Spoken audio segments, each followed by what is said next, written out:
Goeiemôre almal. Hierdie gaan 'n lekker kort week wees met die lang naweek wat voorlê.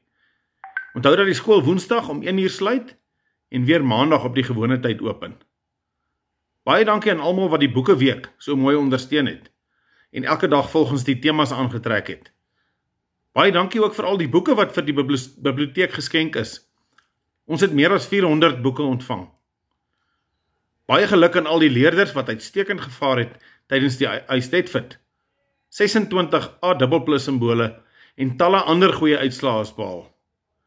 Kyk in verlede week se Jordaantjie vir die uitslae.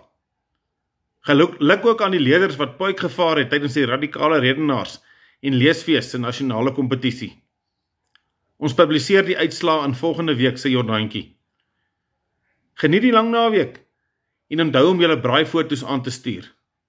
Trek iets blou aan en braai op Erfenisdag hierdie donderdag. Stuur dan die foto na Renée van Staden se foon. Die nommer sal op die klasgroepe geplaas word. Ons kan nie wag om julle foto's te sien nie. Onthou, hierdie week sal daar geen Jordaantjie wees nie, maar wel weer volgende Vrydag. Doen steeds jou beste, al is dit 'n kort week. Mooi loop.